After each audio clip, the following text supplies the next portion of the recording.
Salut, je peux te poser une question? Écoute, je t'ai vu t'entraîner et t'as l'air de savoir ce que tu fais. Ouais, ça fait 2 ans que je pratique. Bah, perso, je viens de commencer.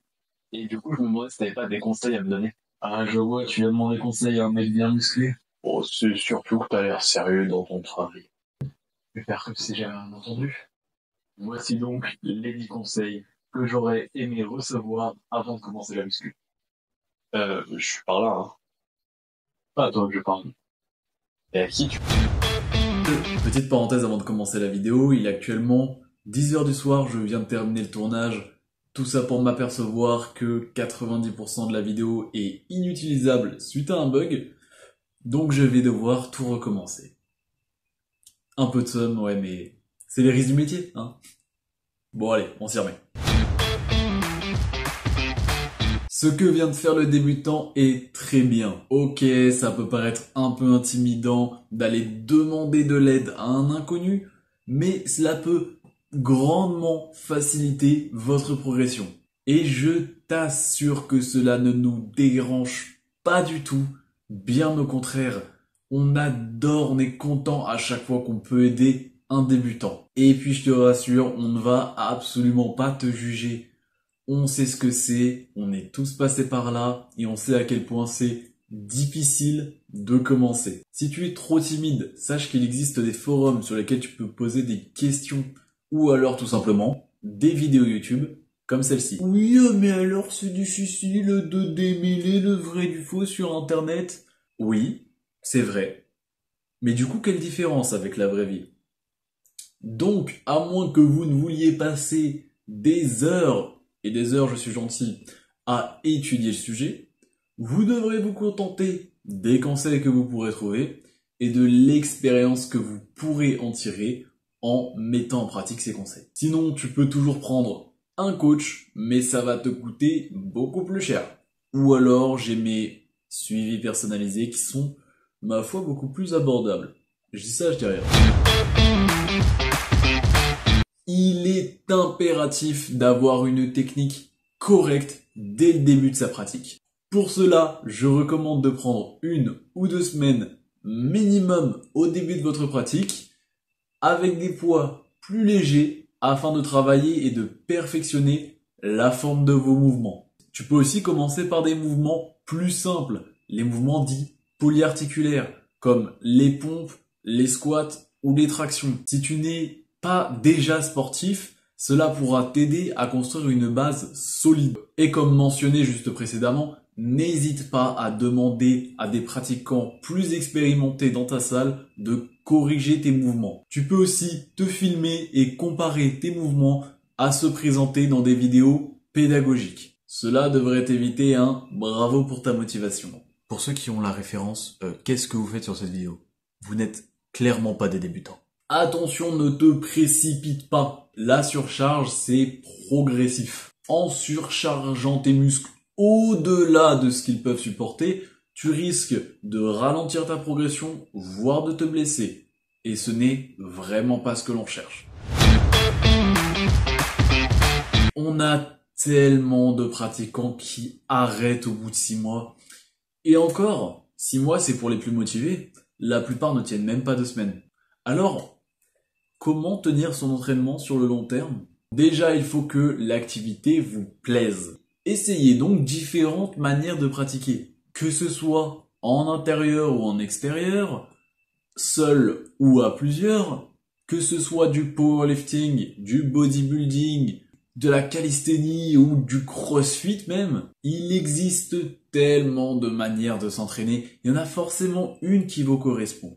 Et si vous faites cela pour une autre activité, n'hésitez pas à lier les deux le plus possible. Gardez toujours en tête votre objectif final, certes, mais pensez aussi à vous amuser avec des plus petits objectifs. Ça peut être des défis ou même des concours entre amis, par exemple. Repoussez vos limites tout en vous amusant. Bon, après, le concept d'amusement, ça reste quelque chose de très personnel. C'est donc surtout à vous de voir ce qui vous plaît et de le lier du mieux que vous pouvez à la musculation. Pour beaucoup, ce qui va aider, c'est tout simplement d'aller à la salle avec un ou une amie.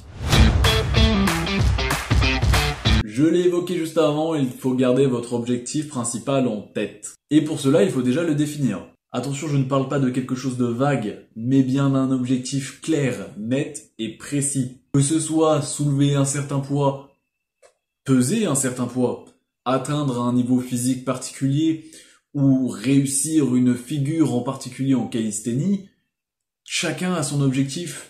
Trouve le tien. Attention, il doit rester SMART. Spécifique, mesurable, atteignable, réaliste et temporel.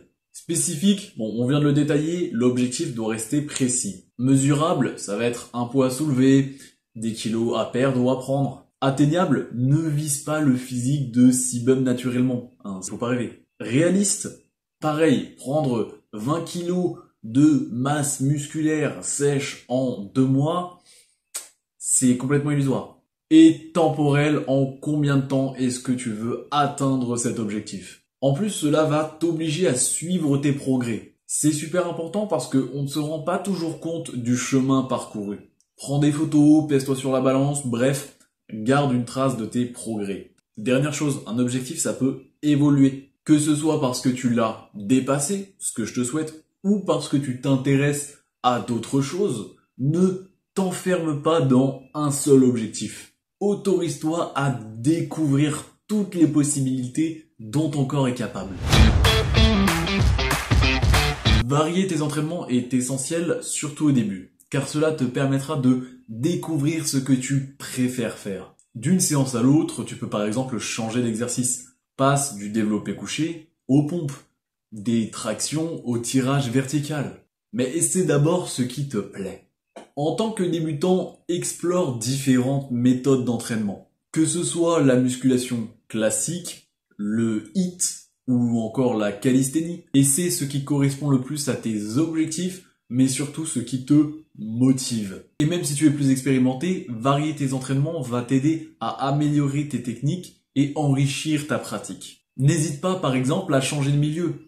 Si tu t'entraînes toujours dans une salle de sport, fais-toi une séance à l'extérieur et vice-versa. Cela rendra tes entraînements plus ludiques et stimulants. En résumé, la diversité de tes entraînements te permet d'une part de les rendre plus ludiques et d'une autre part de découvrir ce qui est le mieux pour toi et donc d'optimiser tes progrès.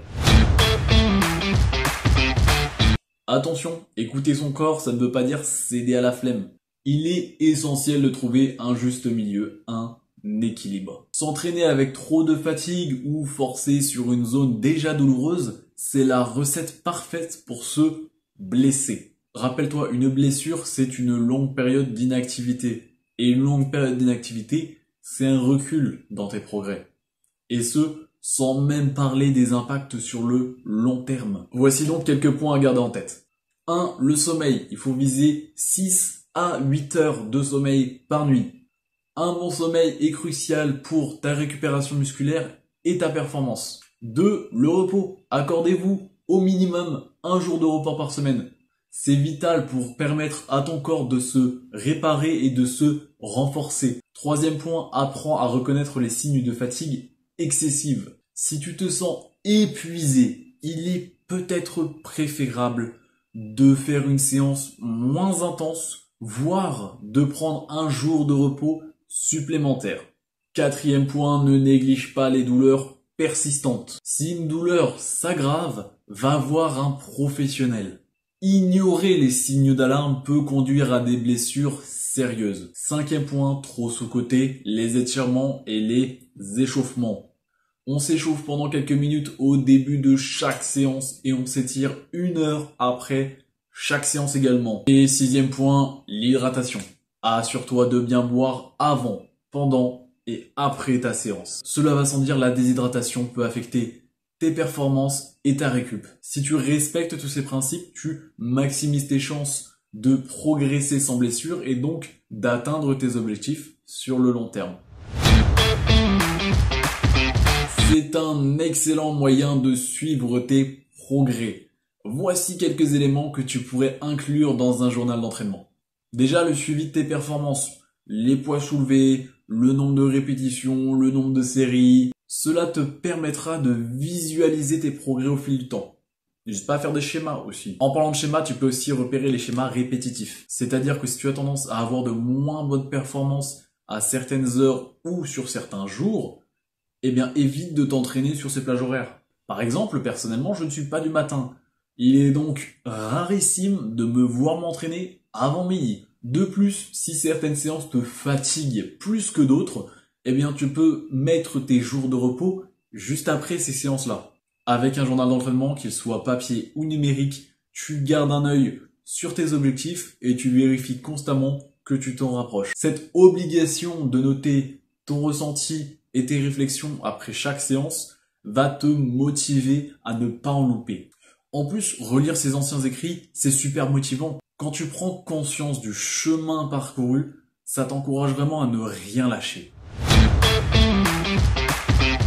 Bon, tout le monde a son propre objectif, ça on l'a vu avant. Mais ce n'est qu'un seul des nombreux facteurs qui définissent le parcours de chacun.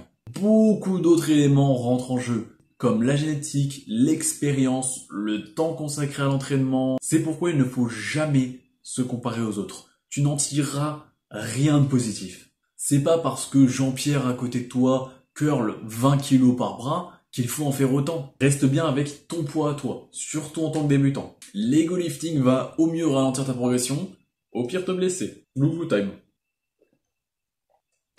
Bien que la musculation soit un sport individuel, je n'ai jamais connu une communauté aussi bienveillante que celle d'Ego Muscu. Et j'ai fait pas mal de différents sports, donc c'est dire. Ne sois donc pas ce mec que tout le monde évite à la salle. Sois plutôt celui qui encourage les autres. Apporte de la motivation et motive-toi toi-même en évitant de te comparer. Ton entourage doit être une source de soutien et de motivation, pas une source de comparaison constante. N'hésite pas aussi à t'entraîner avec des personnes qui partagent ton objectif afin de vous encourager, de vous soutenir mutuellement.